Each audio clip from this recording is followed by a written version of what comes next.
Alright, audience, I'm back with another random talk video. I did this fairly recently, actually, but because, and it did marginally well, so I'll give it a try again. This time, instead of having, like, pre-chosen topics, or a bunch of pre-chosen topics, I got one. I'm going to talk about it, and I'm going to just let myself ramble for a bit and see how that goes. So the topic of conversation is fear, running away from certain animals, specifically the moose. I'm a pretty fearless guy, more or less. If I had to say I was really afraid of something, it was probably loneliness, drowning, because really I'm afraid, mostly because I don't know what's in the water, and it's that unknown that scares me. And possibly large buildings collapsing under me. So basically, like, if I was in a building and for some reason it was going down, I don't want to do that. Like, I'm not afraid of, it's not even that really is the point of it. I'm not afraid of heights so much as I'm afraid of being high up and then suddenly falling. You know? I'm right? But when it comes to animals, I'm more or less fearless. You know, if a wild dog was chasing me down, I got you. If it was a wolf, I got you. Now, if it was a pack of wolves, I'm not dealing with that because I'm one dude, and while I might consider myself maybe not a badass, but tough enough to take out some wolves, a whole pack I probably wouldn't be able to do it. But if it was a single wolf, I think I could pull it off. Maybe even a bear. I'll box that bear to down. I don't want to say death. I don't want to really kill these things. If I had to, I will, but I really rather not. But the one animal that I am truly, deathly afraid of is the dang moose. You might be thinking, why the moose? Well, you see, when it comes to a tiger or a lion, I'll go up against them. I'll take the scratches and the bites, you know, even though that bite is tough as all hell, let's be honest. Here's the thing I will do when I'm in this kind of situation. I will try and break this animal's neck. Because that's the quickest way, is my opinion, to try and take the animal out. And while it'll be tough, I think I could do it. But a moose is truly terrifying to me, personally. I would go up to a moose.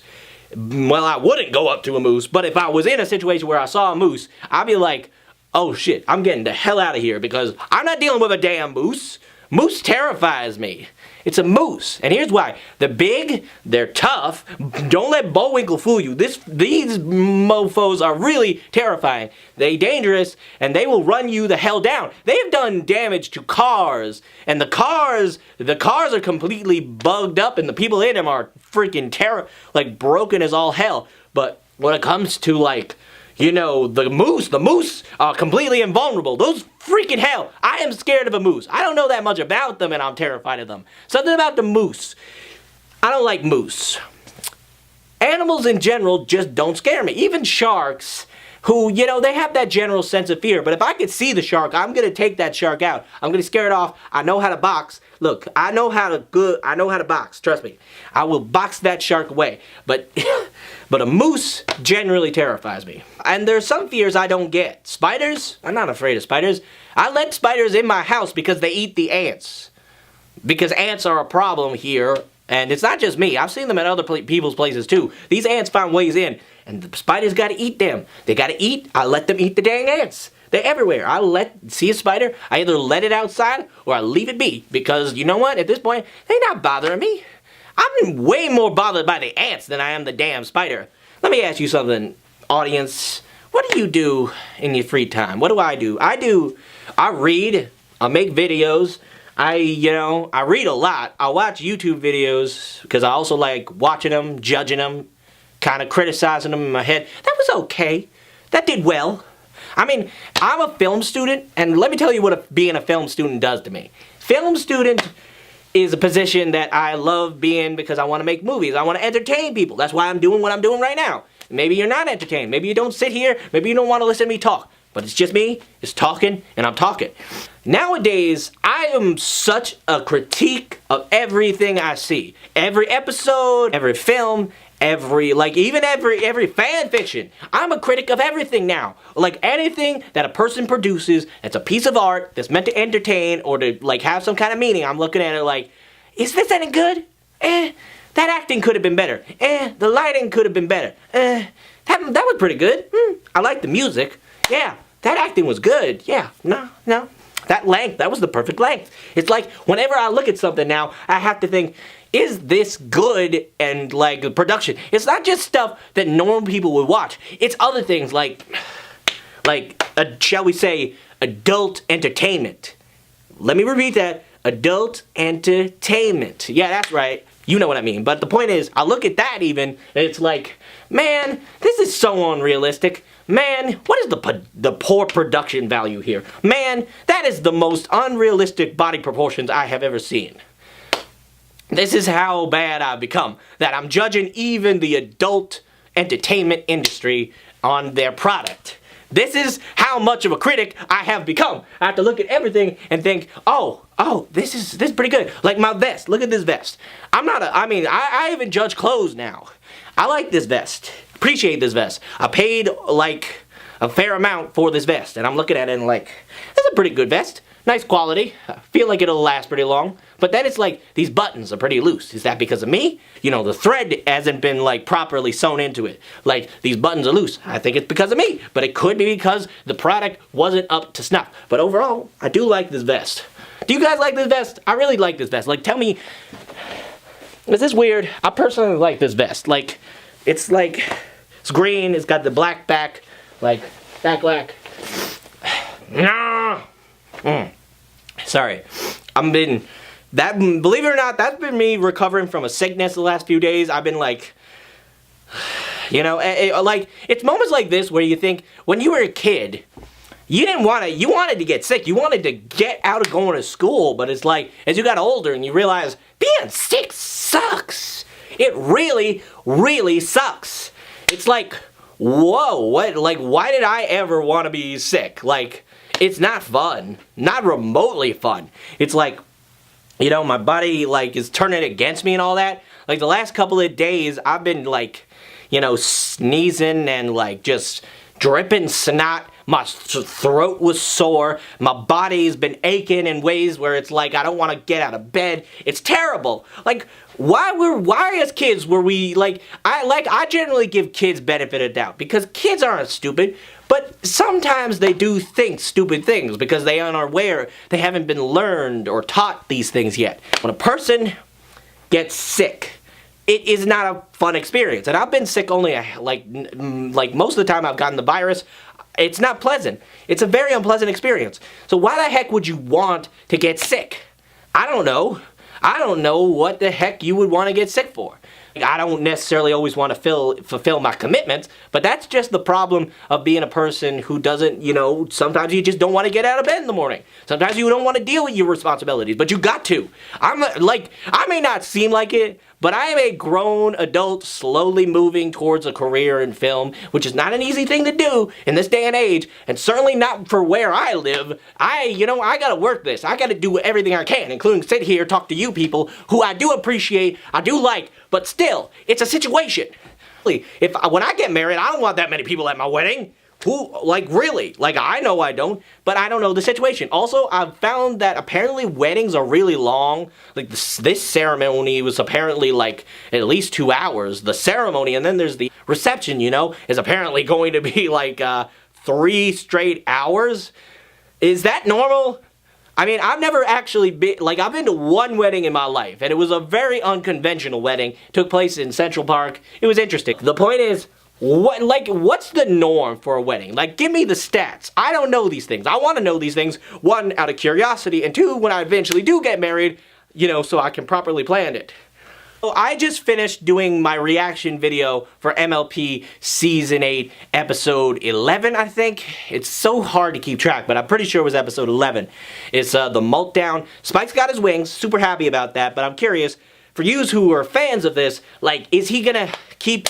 Like, what are they going to do with it? I don't know what they're going to do with it. I hope they do whatever they got to do with the wings. Like, they got to do something with it. They can't just have it happen and do nothing with it. That's the dumbest thing I've ever heard, even for a children's show. Like, and I hate calling it that, but that's what it technically is. But they got to do something with it. They got to be smart. They got to be well written. And moving on from that, I also only recently, like, literally on Monday and Tuesday, respectively, of this week, I finished watching Season 2 of Jessica Jones and The Punisher. I finally finished seeing, and I know, to be fair, Jessica Jones Season 2 is fairly recent, but the Punisher came out long ago, but I waited that long to see it. And you know what? I gotta say, I think Jessica Jones Season 1 is still my favorite of the Netflix Marvel shows. But that's my opinion. I still, like, though, that's my favorite, you know? Like, I don't know what your favorite is, but it could be whatever, you know? Just whatever the heck it is. It's your favorite. But for me, Jessica Jones Season 1 is still the best as far as I'm concerned. I loved it. The best characterization. I loved Kilgrave as a villain. David Tennant was great. And Jessica herself. Even if I have some problems with how she's living her life, I love her as a character. It's great. But Season 2, I have several problems with. Punisher, on the other hand, I just want to, before I get to Jessica Jones Season 2, Punisher was fantastic. It's another easy win. It's one of the best written, acted, performed, all that stuff. Great set design, everything. I mean, I'm probably the last person, but who is a fan of this stuff, who's like, I'm very late.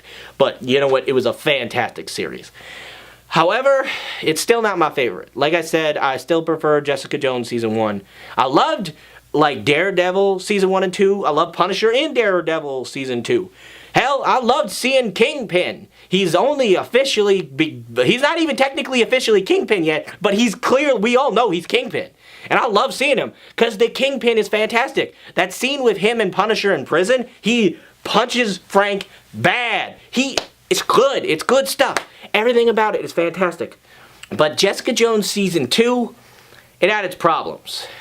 Honestly, if I had to say what my biggest issue with it is, it's slow and it's a little depressing. Like, all of Jessica's pre-established relationships, Trish and Malcolm, they fall apart. She's apparently seeing Kilgrave now, which is great. We get more David Tennant. I kind of like this version of David Tennant as a kind of hallucination more than the actual Kilgrave. Is that weird? I don't know. Also, I did love this. I gotta admit, I did like the storyline with Jess's mother, and I saw it coming too. I was able to tell almost immediately, like, once we got introduced to this character, is this her mother? Is this her mother? If life was like a TV show, I would have an easier time, because I would be able to tell right away what people's problems were, how to deal with them, how to make friends easy, how to keep friends easy. Life would be great if it was like TV, but it ain't. It just ain't. Jessica's whole thing, if I had to say, I do like how it ended. That was the saving grace of Season 2 of Jessica Jones.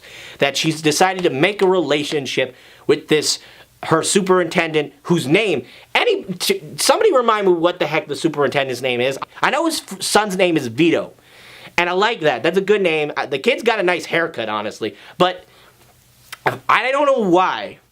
I couldn't tell you why. They said it several times, but I can't remember the guy's name, and I should. It's at the tip of my tongue, it's buried in the very foreground of my damn brain right here, but I can't remember his name. And I don't know why. I'm having such trouble remembering the dude's name. What's his name? I should remember this, good lord. But yeah. I like that that's how it ended. I like that she's got this relationship going. I do prefer her with Luke Cage, but you know what? I'm good with this because she's trying to have a life outside of her job. Yeah, and that's good. That's all I want for this character, and I'm glad she's giving it a try. But my big problem with this season was Trish. I didn't like her that much in Season 1. I thought she was a bit self-righteous from the get-go, but here, they took it up to 11. They explored all of her worst personality traits, and I don't think they had a good reason for her breaking up with... Okay, now I can't remember what her boyfriend's name is, but we dropped him halfway through the season, so I can't remember what her boyfriend and very brief fiance's name was. But yeah, I actually kind of liked him. I liked them together. But they got rid of him really too fast for my taste. I understand why they need to do that. They got to set up this thing where she takes the super drug, goes crazy, decides to try and get her superpowers, and apparently they rewarded her. They gave her the superpowers, and that's the thing that pisses me off the most. I knew it was coming. I figured she was going to get them dang powers regardless of how well the experiment went. But it's like rewarding bad behavior as far as I'm concerned. I don't like it. I don't like it. I don't need it. It could be better. I didn't like it as much as Season 1. Season 1 is still the best of the Netflix shows for me. I should have talked about this right after it came out, but I couldn't bring myself to do so just because I didn't think anybody would like watch this video or watch a video where I just talked about this, but I gotta mention this. I like Iron Fist. I thought it was average. I thought the show was fairly average. The choreography could have been better. But you know what? I'm excited for season 2. I don't know what it's supposed to happen this year. I know they finished filming it, and I know that it's supposed to happen this year, season 2 of Iron Fist. I want to see it, and I hope that this fixes people's perception, because I actually like Danny Rand as a character. Season 1 of Jessica Jones was my favorite from the Netflix Marvel series, but Iron Fist Danny Rand, played by Finn Jones, he was my favorite Defender. Not just in the Defenders itself, but in Iron Fist. I know it had its problems, I agree. It wasn't the best, but it wasn't bad. It wasn't outright bad, it was just flawed. And you know what? I can forgive that. I mean, like I said, I'm a critic. It's like I've seen things that are far worse than that. And I think Danny's character has a lot of room for growth. And I honestly kind of just like how Finn Jones plays the part.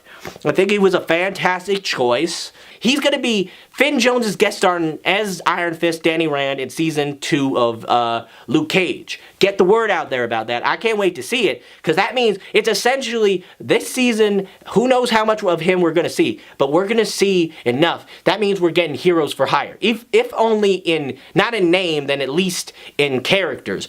That means we get an interaction, and I can't wait for that. I can't wait. Honestly, after watching season 2 of Jessica Jones and The Punisher, I'm just eager to get more of these shows because I love these characters and I want more of them. I can't wait for season 2 of Luke Cage, and I can't wait for season 2 of Iron Fist. I went on a major rant there. I was gonna stop talking after the Moose thing, but my brain kind of let me keep going, and if I could do this for, you know, if I could do this every week, I might make this an actual thing. But yeah, I hope you enjoyed this. Listen to me just kind of talk about stuff. And yeah, please come back for more. Sometimes I am the Pegasus Archangel. But right now I'm just Mike, ringmaster of Imagination Circus Productions. Nice day to you and yours. And thank you for watching.